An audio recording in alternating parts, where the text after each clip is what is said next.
This is Girls Stop Playing, a weekly show that empowers Black women to stop playing with their potential so they can live a life that they love.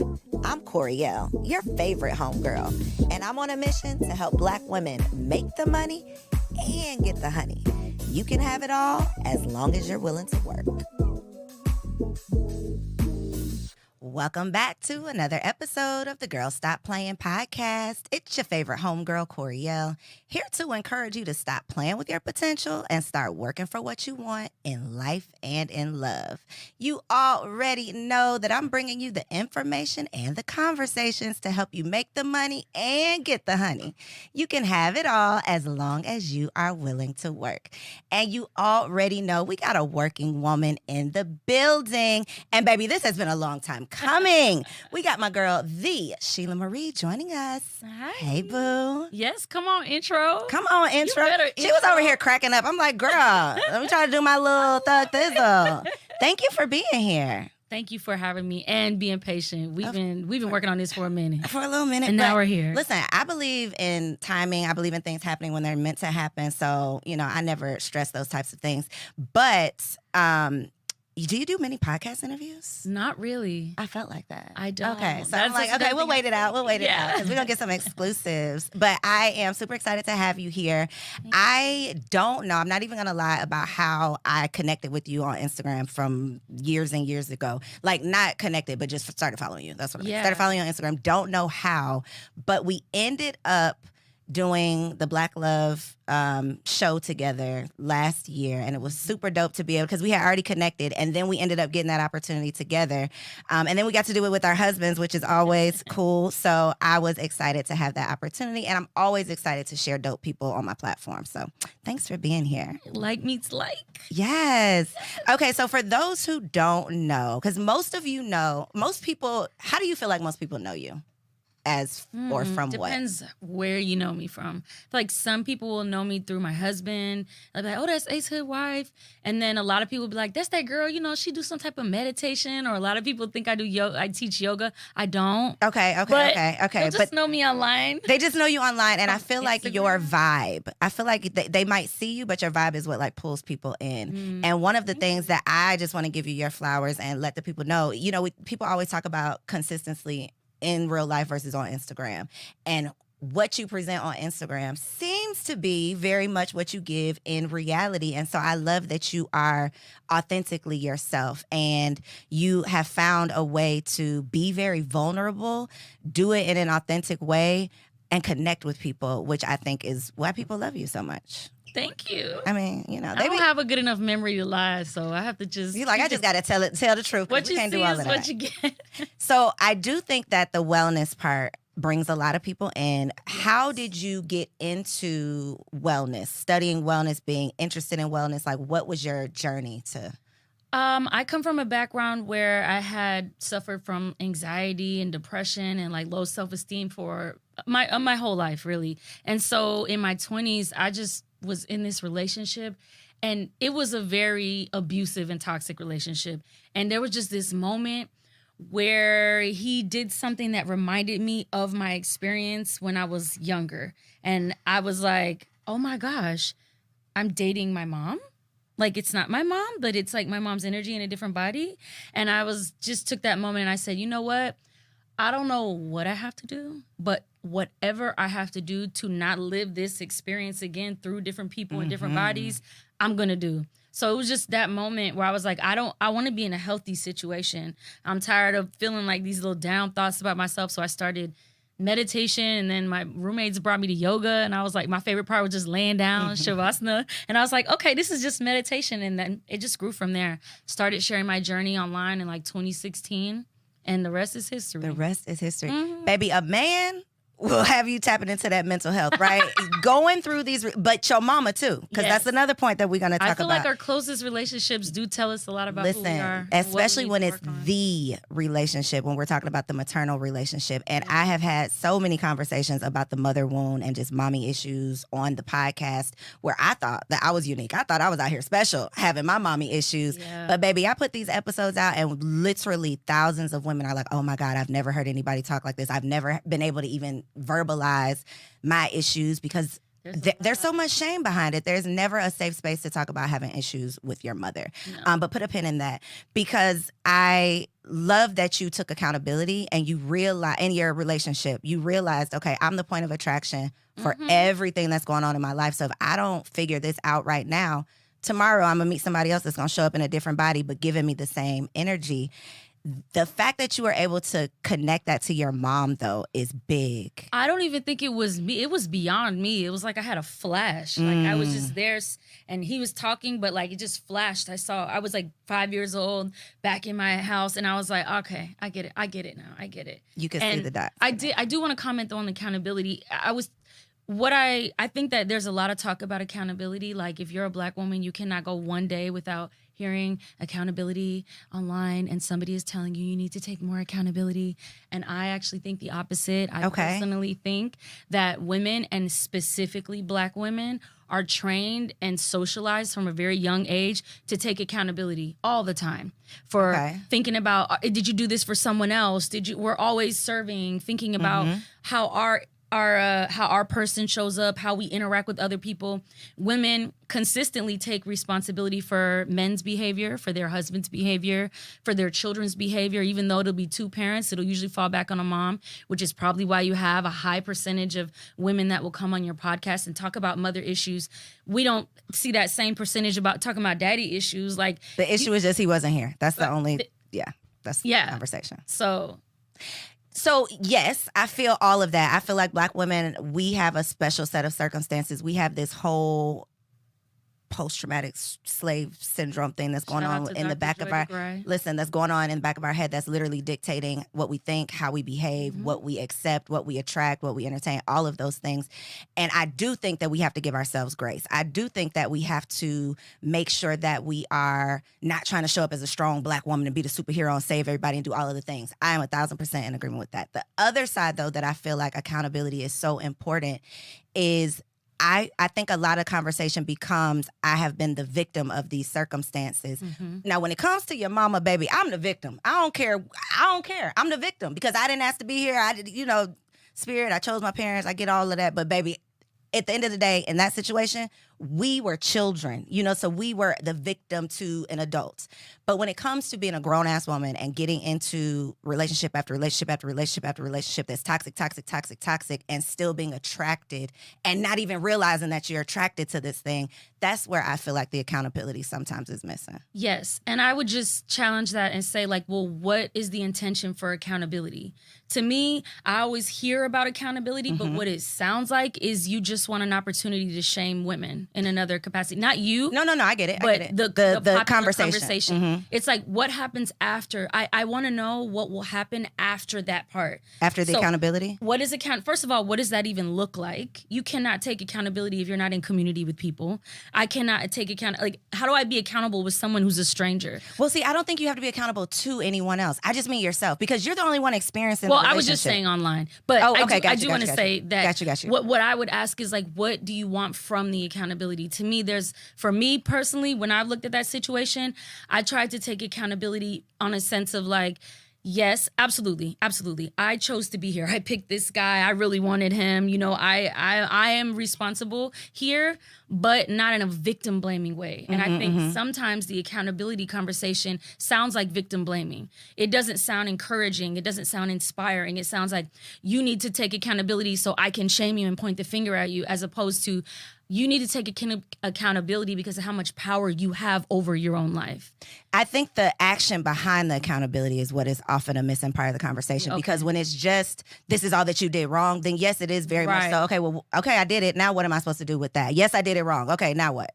I get that. That's what I'm saying. But the other side of it, in my opinion, is being accountable to yourself so that you can experience what you truly desire. Because I don't care who you are. You don't desire to be in an abusive relationship. You don't desire to be in a toxic relationship. So based on what you desire for yourself, not what anybody else tells you you should want or you should be doing, but what you want, based on that desire, how did you get yourself here? That's the accountability. You don't have to tell that to nobody. You don't have to say that to anybody. This is a me conversation. Right. And when I found myself in an abusive relationship, it literally came down to me and me saying, that's mental illness. How did I get here? How did I attract this man? Right. How did he even get my number? How did I know him for this amount of time? I was so in my head like, what did I do? That was the accountability. So yeah, I was kind of blaming myself because I had to in order to get to, it wasn't you. I can't blame him for showing up and dragging me when I was a willing participant, but it was the action on the other side, the self-work, when you started tapping into wellness, it's what am I going to do to heal the inside of me so that what is coming out of me is not going to go out and attract that same mess, which a lot of women find themselves in that revolving door of. Well, it sounds like you use your accountability as a vehicle to be more to take of who action. You want to be. Yes. Like to change your circumstance. Yes. But you too. I think that's what positive. So you don't think you did the same thing? No, I do. I just feel like there's a lot of conversation using the word accountability that is actually very demeaning. Gotcha. It's not uplifting. I think it's a lot of times how you say it also. But sometimes there is to me, a level what is of the intention? Why are you saying?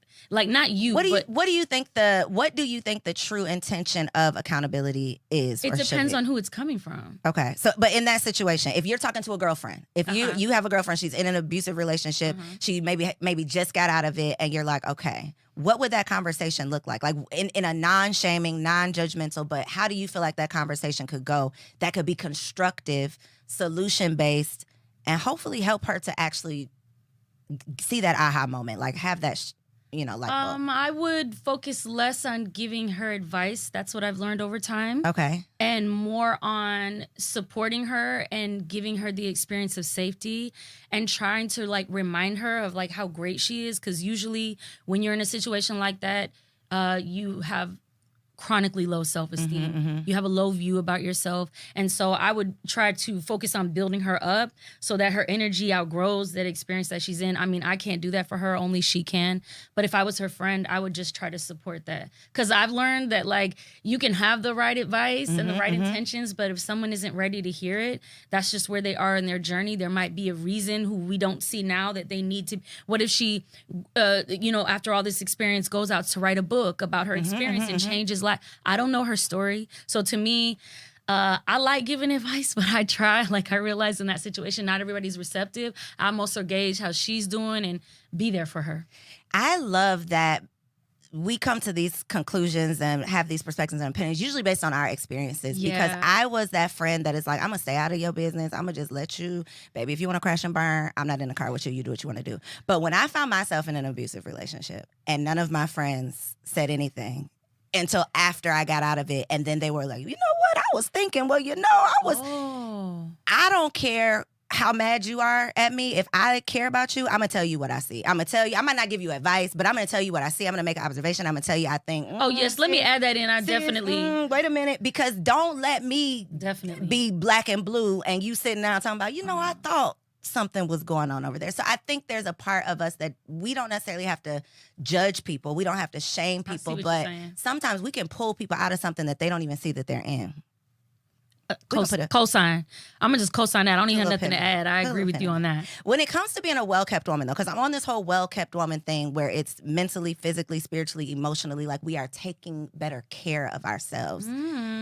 What does that look like for you? Like, what does being well-kept mean to you? When I say that, what comes to mind? I actually wanted to know what I was what that was? I was like, well-kept woman. I was like wondering, what do you think a well-kept woman is in your mind? So in my opinion, a well-kept woman is a woman who is intentional about her wellness and her well-being. So outside of looking the part, showing up and being the part. So the whole be, do, have. I'm going to be this person. I'm going to go out and do the things. And then I'm going to have all the things that I desire.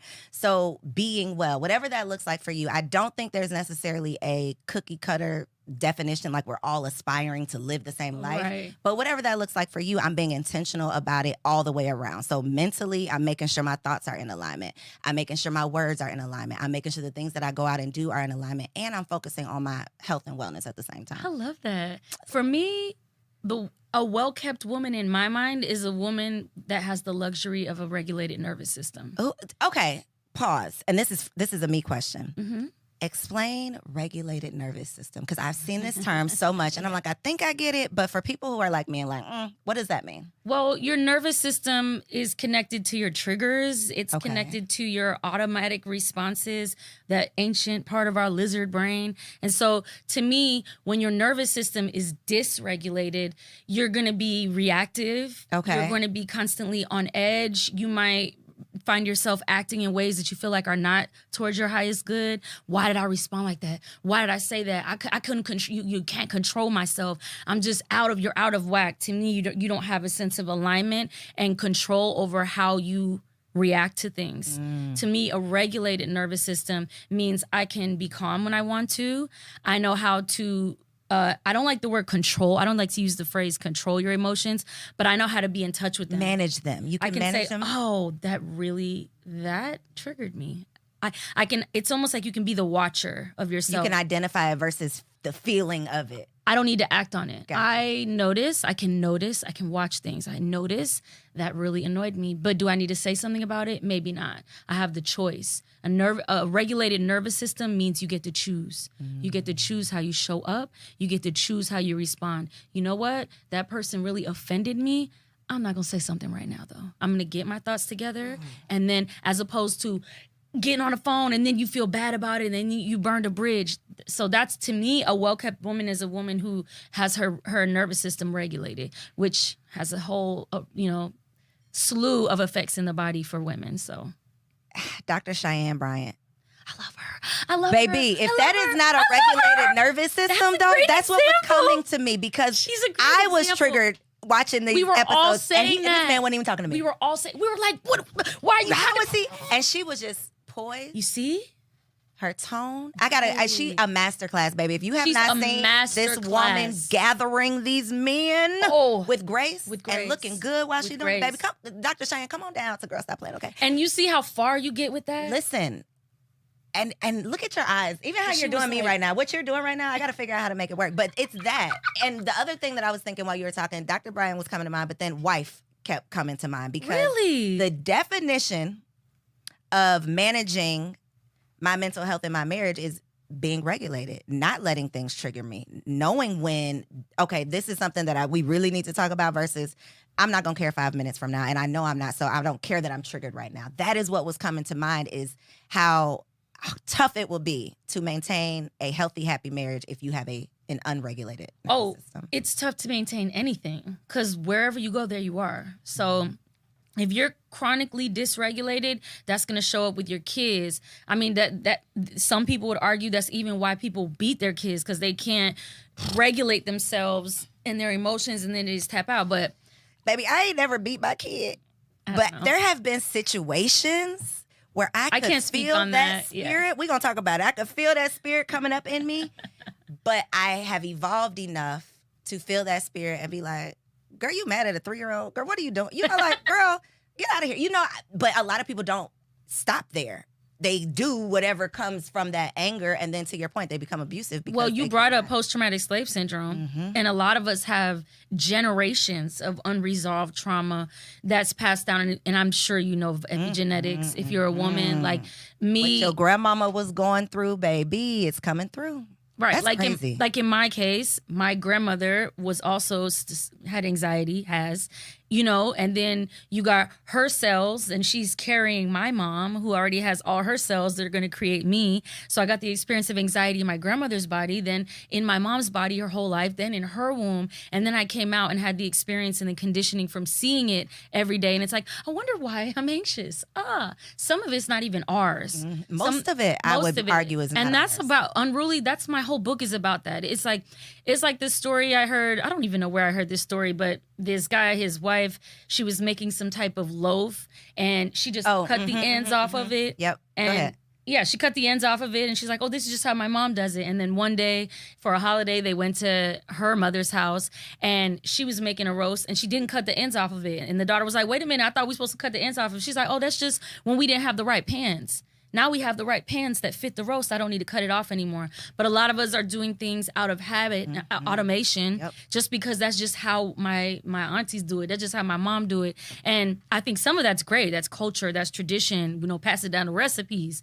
But some of it is not towards your highest good. Like, at least if you've not had a curious investigation with it, you're just taking it on and you're performing things. Like, I come from the theater world, so I think about life like a performance, but you're just performing a role, a script that somebody gave to you, as opposed to being like, do I like these words? Do I like this scene? Is this where I want to be? Yes, that to me, so many women, I don't know if this is a man thing, but so many women find ourselves in circumstances that other people got us into, based on what our mama said we should do, based on what the choices our best friend made, based on how we, like based on things that are outside of ourselves. We literally let other people dictate our destiny just based on their opinions, their doubts, their fears. So many parents raise their kids based on their fears, or based on what happened to them, based on what didn't work out for them, based on what they're triggered by. So it's so important, y'all, that we become as healed as we can. I don't think it's healed. I think it's healing. Like we're on a journey. Correct. But if you're not even willing to do it for yourself, for your kids, for the future generations, because what you're experiencing, your grandbabies are going to be, living their lives based on what you're experiencing, how you're No, feeling, I how want you're women to treating do it yourself. for themselves. Me too, but some women don't have, they like, girl, Or I can I figure it out. wanted them to do it for the versions of themselves that could live, that could be. But there are women that don't even believe that that's a version out there. Some people literally, I can't do it for me, but if I see my child, I can find the inspiration. So whatever you got to find that inspiration, because there's a version of yourself that you deserve to meet. There's a version of yourself that your children deserve to be raised by. There's just a version of yourself, a version of life that you deserve to experience. And if we are making decisions based on other people, we're never going to feel fulfilled. Because even if you achieve those things, you're going to get it and be like, it's true. This ain't what I wanted. Mm-hmm. So what does unruly mean? Yeah, I think unruly means reclaiming all the lost parts of yourself. I'm in the self-development space. Okay. It's a crowded lane right now. There's a lot of talk about all the ways that you need to be better. You need to, be a six-figure earner. You need to work out more. You need to do this. You need to do this. There's all this messaging that, like, you're not okay the way you are. Let me give you this thing so you can be better. I didn't want that from my book. I wanted my book to come from a place of, first of all, you already are everything you need to be right now. Like, even if you've never changed another thing about yourself, okay? You're not here to be a fixer or a project. You're not, this is not Barbara the Builder. Shout out to Shelah. I don't know your opinions on Shelah. We don't know. We can talk about Shelah. Shelah is interesting. Yeah, there's a lane. There's a lot. There's a lane for there. Shelah. There is a woman who needs a Shelah. So yeah. Facts. But I already forgot what I was saying. What was I saying? You were saying living in your lane. You wrote the book because you didn't want people to have to. That's what she was saying, right? Right? I love your recap. Something about a lane. You didn't want people to have to live in your lane. You want people to do their own thing, reclaim versions of yourself. There you go. Right? I threw out some keywords. It's so funny the way you did that, like, yeah. But yes, it's not that you need to. It's not like you need to just move towards an aspirational version of yourself. However, when you reclaim I feel like it's this. There's all this juice. There's all this wisdom. There's all this knowledge that we all are born with. Mm-hmm. We all have within us, but we get disconnected from it. So I'm not saying you need to be different. I'm just saying you need to reclaim those parts, call them back in, and see how you can use them to perform in a more authentic way. We get disconnected because we get distracted. Yes. We get distracted by being performative, showing up and doing what people tell us to do, making money, going to work. When I look at just the American lifestyle versus I want to leave almost every other lifestyle out I want to leave so bad. We're the only ones who define ourselves by the work we do. We're the only ones that choose where we're going to live by the job we have. Our jobs dictate our entire life. Where other countries and cultures, their life dictates their life. Their job is just something they do during the day. It's just a part of their life. It's not their entire life. And that's why I think we have to be more intentional on wellness and focusing on ourselves. And I know you know this, but there are studies out there that say 80 to 90% of all diseases and illnesses are stress related. So what are you doing on a daily basis to care for yourself? You literally looped right back into what I was going to say again. I was going to loop it back into a regulated nervous system. In my case, for example, on my fertility journey, I'm going through all the tests, doing through all the things. I'm having miscarriages. I'm trying to figure out why. And one thing I discovered through all the testing was that my adrenal glands were exhausted from chronic stress, and they dysregulated other hormones that then had all an array of impacts in my body, including miscarrying. And so I think that when I think about wellness, when I think about being well, that I cannot stress enough the regulated nervous system. And that includes, what am I eating? not drinking coffee on an empty stomach, things like that. Making sure that I have a healthy sleep schedule. I love the Ladder app. I don't know if you ever heard it. It's like a workout. Enlighten us. It's like I think it's spelled like regular, like ladder. Yeah. And it's like an app where you can do like these workouts, and it's just great. Like it doesn't matter where I am. Tell me about it. 30 minutes. It's just 30 minutes. What kind of workout is it? Whatever you want. You can put in like, do I like Pilates? Do I want to do weights? Do I want to do cardio? Do I have a treadmill? Don't listen to me, y'all. Be better than me. Go ahead. That's okay. That's where you are, you know? Like I'm good where I am, right? If I never did anything else. Exactly. Okay. Literally. Thank you. Literally. And also be open to change. Like, but the more you accept where you are, you actually evolve immediately. Like, instead of chasing this evolution, I feel like it's accepting where you are, and that is the evolution. So anyway, Ladder app, that's for my workouts. And I love tapping lately. I've been doing a lot EFT, right? Yes. Okay. What is it? Tell the people. You don't have to, don't emotional, feel pressure like you're an expert. But no, I'm not an expert on it at all, but emotional freedom technique. And it's just tapping at different meridian points in the body. And you say certain phrases like, let's say, like, I don't know, give me an idea, something that I would be working on. Like, you have or for me or for you? Anybody. I'll just do it. Okay. You are a mother of healthy babies. Yes. Okay, perfect. So let's say that's me on my fertility journey, which I'm not a mother of a healthy baby yet, but I will be. But we're speaking it, right? Yes. Okay. Yes, but tapping would just be like, also you can look online, guys, like YouTube. I like Brad Yates. He does a lot of tapping, but you'll find it. But you would just tap and be like, even though I'm not a mother yet, I still fully love and accept myself. Okay. Even though I don't have biological children right now, I'm still worthy and completely of everything that I desire. Even though, like, and so you just do these phrases and you tap at these different meridian points on your body, here, here, and here. And I find tapping is great because it's somatic. So a lot of us are used to, like, Western thought tells us our brain is our most powerful instrument and we need to think through everything and be logical. And if I can write it down and if I can think through it in Excel and ABC, EFD, I can understand my trauma. Intellectual, like your intellectual mind is not the only part of your healing process. It's not your only sense of intelligence. So I love EFT because it taps into maybe the emotions or energies that might be trapped in your body. That you don't even know are there. And it just takes 5 minutes. And I don't have to sometimes people find meditation isn't accessible. I can't calm down. You can do tapping anywhere. And to me, I find it's a great strategy for me right now. So that's one way that I keep myself calm. Have you tried EMDR? Yeah, love. Really? EMDR is another one. One reason that I recommend EMDR is... Yep, I wasn't even going to make you do that. Desensitization. Yeah, reprocessing. There it is. Yeah, it's eye movement, desensitization, reprocessing. I remember. I did it. I love EMDR. One reason that I recommend EMDR is because, like, talk therapy can be costly. You might do, I mean, I've been in therapy for years. Like, you can do talk therapy for years and still feel, you know what I'm saying?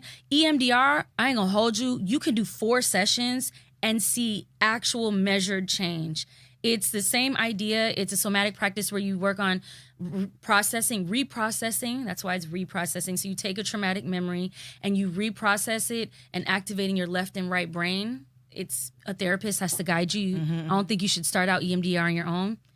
Highly, 10 out of 10. 10 out of 10. Okay. So that's another confirmation because I feel like when these things just come up, I can't even say I've been wanting to try it. I actually made an appointment, went to the office, and the therapist ended up getting sick. And I'm like, I'm such a big, is this a sign? Does this mean me too. I was like, ugh. But I've literally had 3 people. You're the 3rd person since that appointment that's like 10 out of 10 got to do it. So if you do it, let me know how it goes. Okay, I'll do that. It's way less, to me, scary than maybe talk therapy. Because it's not as, I mean, I don't know, but I would imagine it's not as vulnerable because you're not talking as much as you would in regular talk therapy, right? You're still vulnerable because you're working from a traumatic memory, but I would say it's less in-depth talking about it. Like, it's like you just tell what happened, and then she asks you, like, on a scale of 1 to 10, how intense do you feel in your body? Okay, great, let's do a round. Like, before you even get a chance, you're like, oh, I'm just doing a round. You're following the eyes, and then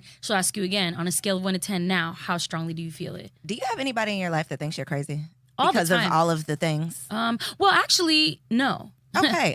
Because does that mean part of my wellness is that I don't consistently keep myself around people who are going to dismiss me, minimize me, or challenge me, or are committed to misunderstanding me. So actually, I'm surrounded by the witches. You know, I'm surrounded with, hey, where my broom at? Yeah. You know, I'm surrounded by the women who are healing through nature and doing nudist retreats and nudist retreats. You been to one? I hosted one.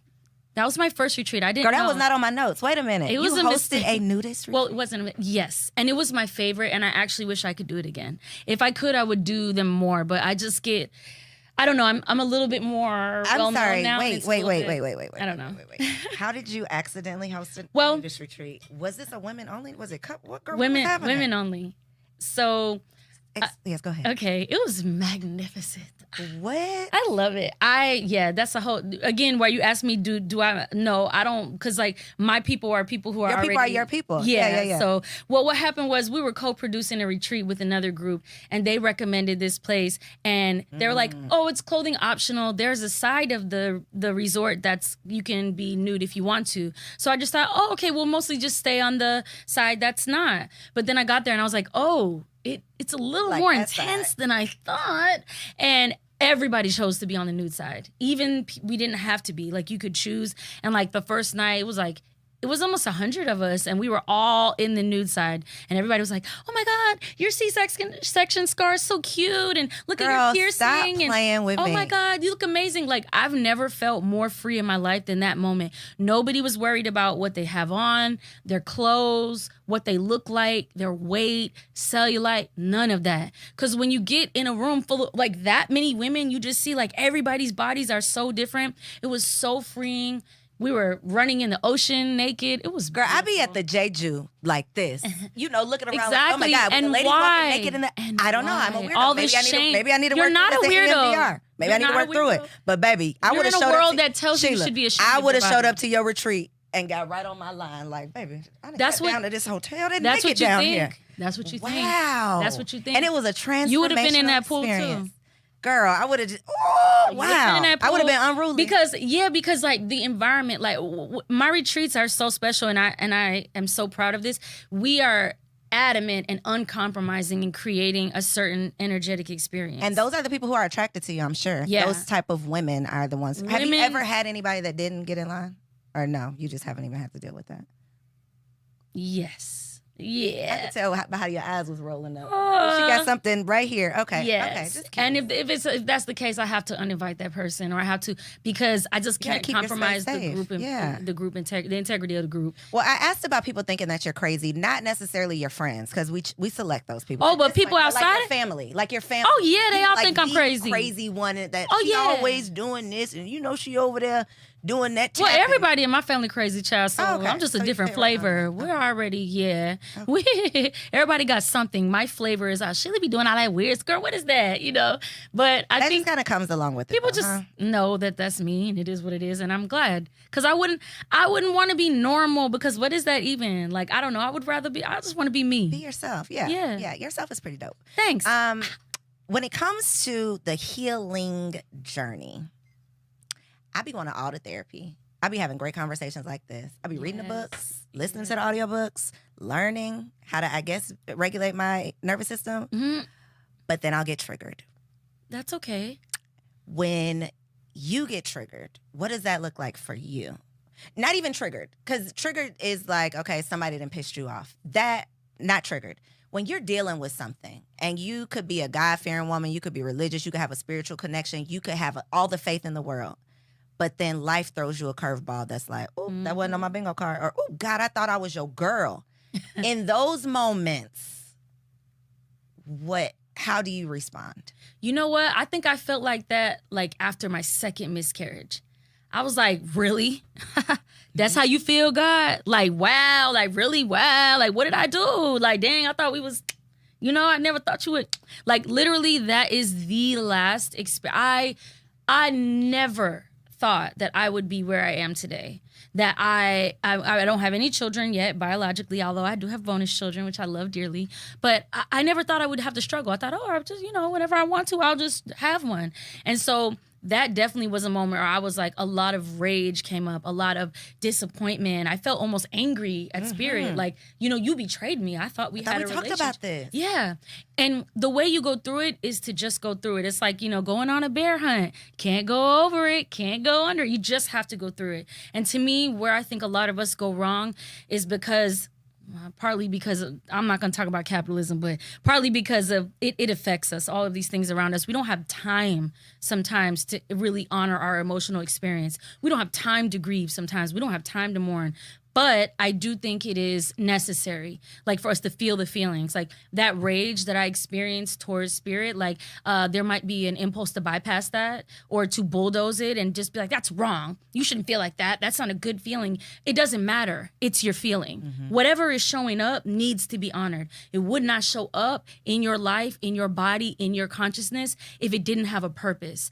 I purposely don't think we're very resourceful. We reduce, reuse, recycle. So if something is showing up in my life, it's there for a reason. There's some unmet need. There's something that I need to address. So for me, I just went through it. All the emotions. I went through the grieving, the mourning, the rage, the anger, and then I came back out on the other side better. You can't get the reward without actually feeling those feelings and working through them.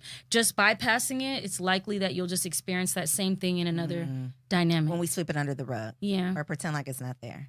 Yeah. I honor it. It's a part of me. I first want to just offer you my condolences I don't think this is a conversation that we have until these are things we go through, right? Because and thankfully this has not been my experience, but when I got pregnant, I was in a Facebook group of like women who got pregnant the same month. Like, we're all having our babies this month.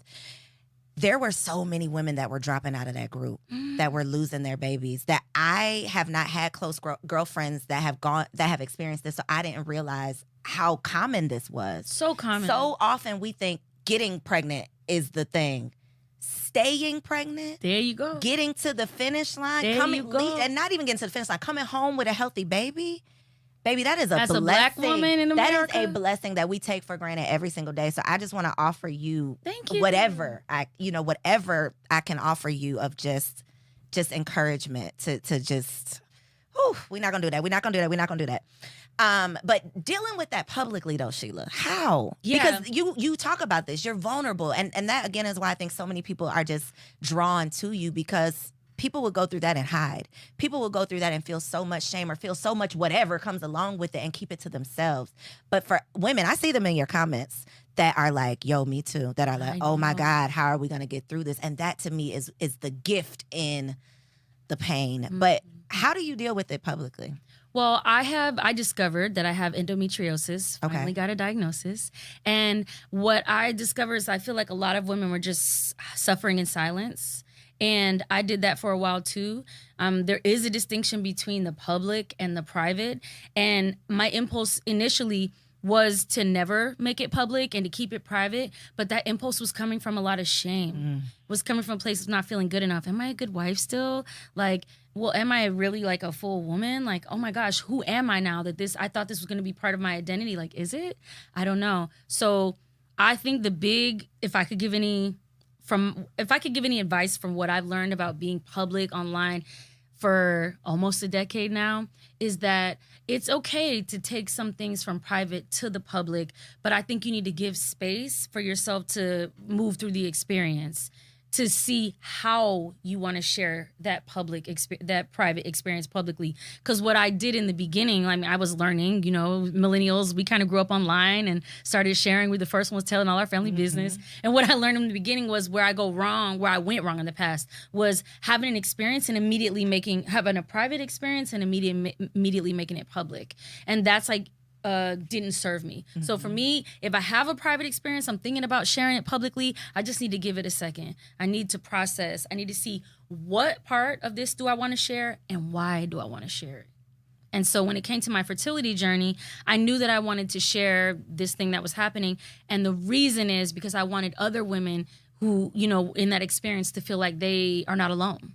Because miscarriages happen almost up to 30% of women, especially early on, under 6 weeks and stuff like that. So, I mean, there's so many of us. We're all struggling in silence, all in our little houses. And the more we can just connect with each other and at the very least, be reminded that we're not alone, that there's not something intrinsically wrong with you, that there are other women going through this. I think, that's the reason why I decided to share. You do a great job of having boundaries too. Because I saw a specific post. I don't remember what the post was about, but at the end it was like, and I ain't come here for no advice. It was like, okay, this is what it is, but I'm not soliciting. You don't need to tell me what you think about this. And so many people get caught up in, I got the answer, girl. This is what you got to do. People online be doing the most. Yeah, I could say something like, I could be like, I just didn't really love that outfit on me. And they'll be like, me neither. I just wanted to say that. You looked bad. Did you know? I wanted to tell you that. I'm like, you said it. Yeah, you keep it to yourself. Okay, so the Unruly retreat, right? Yes. Tell the people about it. The retreat, the book.